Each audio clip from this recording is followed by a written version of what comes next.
ભાજપની સૌથી મોટી રણનીતિ 2027ની ચૂંટણી પહેલા ભાજપ શું સૌથી મોટી રણનીતિ કરશે? જી હા મિત્રો, વાત કીધો ગોપાલ ઇટાલિયાને, ચૈત્ર વસાવાને સાથે જિગ્નેશ મેવાણી આવા નેતાઓ છે કે જે ગુજરાતની અંદર બીજી પાર્ટીમાંથી છે, ભાજપમાંથી નથી, એવા નેતાઓ ગુજરાતમાં જીતી રહ્યા છે.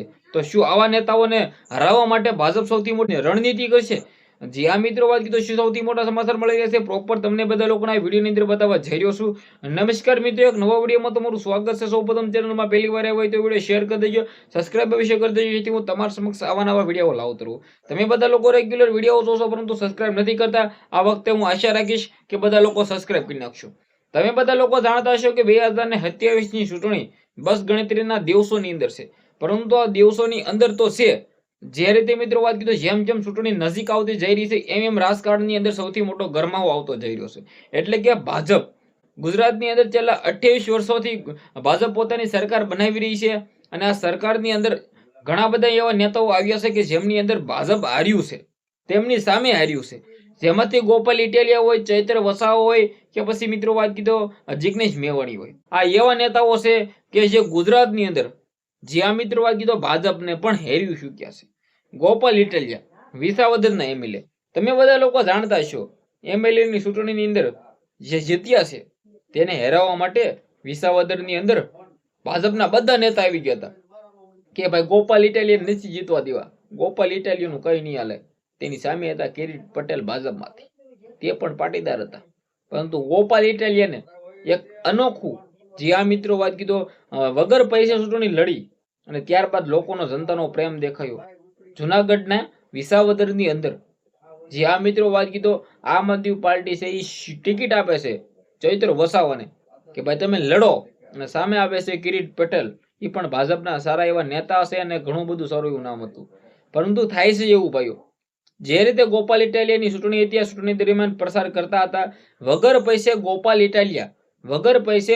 ઇટાલિયા જનતાનો પ્રેમ કમાવતા ગયા અને વિસાવદરની અંદર સાથે ભાજપ તરફથી ઘણા બધા મોટા મોટા નેતાઓ આવી ગયા પ્રસારણ કરવા કે ગોપાલ ઇટાલિયાને વોટ નથી દેવાનો, ગોપાલ ઇટાલિયાને હેરાવવાનો છે. પરંતુ ગોપાલ ઇટાલિયાનો પાવર દેખાયો, ગોપાલ ઇટાલિયાની મહેનત દેખાય, વગર પૈસે ગોપાલ ઇટાલિયા 60,000 વોટથી નીડથી જીત્યા અને હાહાકાર મચી ગયો કે ભાઈ ભાજપ હારી ગયું. એ પણ રાજકોટની જુનાગઢના વિસાવદર તાલુકામાં. તો ક્યાંક ને ક્યાંક ગુજરાતની અંદર હાહાકાર મચી ગયો કે ભાઈ કેવી રીતે ભાઈ ભાજપ હારી જાય ને ગોપાલ ઇટાલિયા જીતી જાય. બિલકુલ ભાઈ જીતે, મહેનત હોય તો ક્યાં શા માટે ન જીતે. પરંતુ આ વખતે શું રણનીતિ છે, શું ગોપાલ ઇટાલિયાને હેરાવવા માટે શું સૌથી મોટી રણનીતિ થાય છે? સાથે આપણે જઈ ચૈત્ર વસાવા બાજુ. ચૈતરભાઈ વસાવા આની પહેલા તો રણનીતિની અંદર તે મિત્રો વાત કીધું તે વિજય થયો હતો કે ભાઈ ચૈત્ર વસાવા સામે મનસુખ વસાવા હતા. ચૂંટણી હતી ભરૂચની અંદર, જ્યાં મિત્રો વાત કીધું લોકસભાની ચૂંટણીની અંદર ચૈત્ર વસાવાને હેરવ્યા. કોને હેરવ્યા? મનસુખ વસાવાએ. મનસુખ વસાવા જીતી ગયા અને પહેલી એવી હતી જે જિલ્લા માટે એમએલએ માટે લડતા હતા ચૈત્ર વસાવા. તાલુકાના તો એમએલએ હતા જ, ડેડિયાપાડાના તો ધારાસભ્ય હતા જ ચૈત્ર વસાવા, પરંતુ પોતે આ ભરૂચ સીટ ઉપરથી લડ્યા હતા અને સામે હતા મનસુખ વસાવા. તો ભાઈ મનસુખ વસાવાની વિજય થયો, હાહાકાર મચી ગયો આદિવાસી સમાજના લોકોમાં કે ભાઈ મનસુખ વસાવા જીતી ગયા, સામે ચૈત્ર વસાવા હારી ગયા, આવા સારા એવા નેતા. પરંતુ મનસુખ વસાવાએ ચૈત્ર વસાવાએ એવું કહ્યું કે ભાઈ હું ભલે હારી ગયો પરંતુ મને ઘણું બધું આમાંથી શીખવા મળ્યું ભાઈ. પરંતુ આમ આદમી પાર્ટીમાં આજે ચૈત્ર વસાવાના માટે જે લોકોનો પ્રેમ છે, આજે ચૈત્ર વસાવાના જેટલી ફેન ફોલોઈંગ છે ભાઈઓ, મને નથી લાગતું કે ગુજરાતની અંદર કોઈ પણ એવા નેતાઓની ફેન ફોલોઈંગ હોય. કારણ કે તમે વિચાર કરો, ગુજરાતના મુખ્યમંત્રી કરતા પણ વધારે ચર્ચા ગુજરાતમાં થતી હોય તો તે છે ચૈત્ર વસાવા. ચૈત્ર વસાવાની ચર્ચા મોદી સુધી છે. મોદી સાહેબ પણ જાણે છે કે ચૈત્ર વસાવા જેલમાં છે, 7 વર્ષની સજા થઈ છે.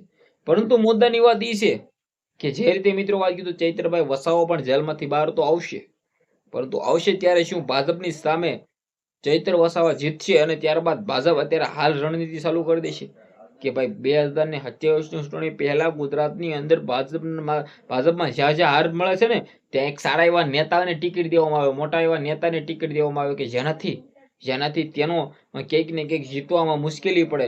પરંતુ આગળ આપણે જઈએ જિગ્નેશ મેવાણી કોંગ્રેસમાંથી એક એમએલએ છે, જે આ મિત્રો વાત કીધો વડગાંવના એમએલએ છે જિગ્નેશભાઈ મેવાણી. તો જિગ્નેશભાઈ મેવાણી સામે પણ ભાજપ હાર્યું હતું. અને જિગ્નેશ મેવાણી કોંગ્રેસમાંથી એમએલએ બન્યા હતા. આ 3, 4, 5, 6 ચહેરા એવા છે કે જે કોંગ્રેસ અને આમ આદમી પાર્ટી બંને મળીને ગુજરાતની અંદર તમે વિચાર કરો કે ગુજરાતમાં પહેલા તો ભાજપ સિવાય એક સીટ જીતતી જ નથી અને અત્યારે તો કંઈ પણ કહેવાતું નથી. ભાજપ પણ હારે છે.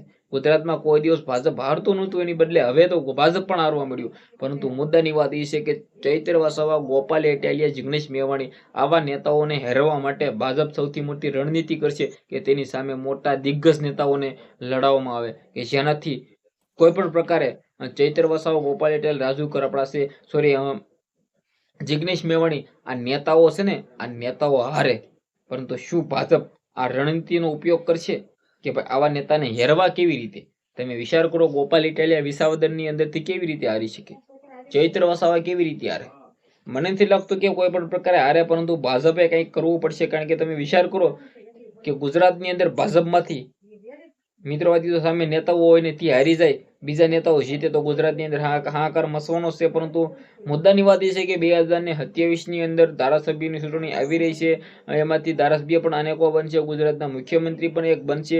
મુખ્યમંત્રી કોણ બનશે એના વિશે વાત કરીએ તો જો ભાજપ સરકાર બનાવશે તો હર્ષભાઈ સંઘવી ગુજરાતના મુખ્યમંત્રી બની શકે છે. જો કોંગ્રેસ સરકાર બનાવે તો જિગ્નેશ મેવાણી, ગેનીબેન ઠાકોર વગેરે ગુજરાતની અંદર મુખ્યમંત્રીની અંદર નામ સામેલ કરી શકે છે. જો આમ આદમી પાર્ટી જીતે તો ઈશુદાન ગઢવી હોય કે પછી ગોપાલ ઇટાલિયા, ચૈત્ર વસાવા આવા નેતાઓ છે ગુજરાતના મુખ્યમંત્રી તરીકે આવી શકે. પરંતુ મુદ્દાની વાત એ છે કે છેલ્લા 28 વર્ષથી ગુજરાતની અંદર કોઈ પણ પ્રકારે ભાજપ સિવાય કોઈ સરકાર આવી નથી. તો કેવી રીતે તમે માની શકો કે ગુજરાતની અંદર 2027ની અંદર આમ આદમી પાર્ટી સરકાર બનાવશે, કોંગ્રેસ સરકાર બનાવશે?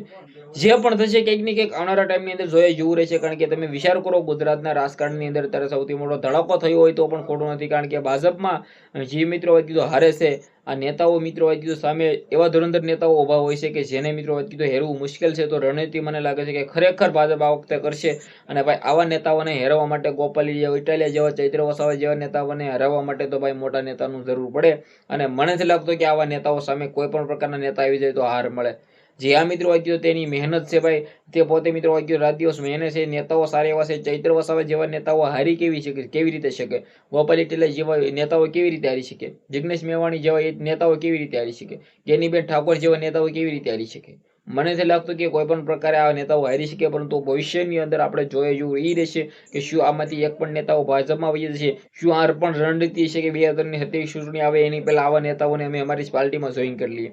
બિલકુલ થઈ શકે છે. રાજકારણ છે, આની અંદર કંઈ પણ થઈ શકે છે. કોઈ પણ કાળી રાતે પાર્ટી બદલી શકે છે. તમારું શું કેવું છે આ મુદ્દાને લઈને? જે પણ આવ્યું હોય કમેન્ટ કરી દેજો, શેર કરી દેજો, ફોલો અવશ્ય કરી દેજો, જેથી તમારા ભાઈ તમારા માટે આવા નવા વિડીયો લાવતો રહેશે.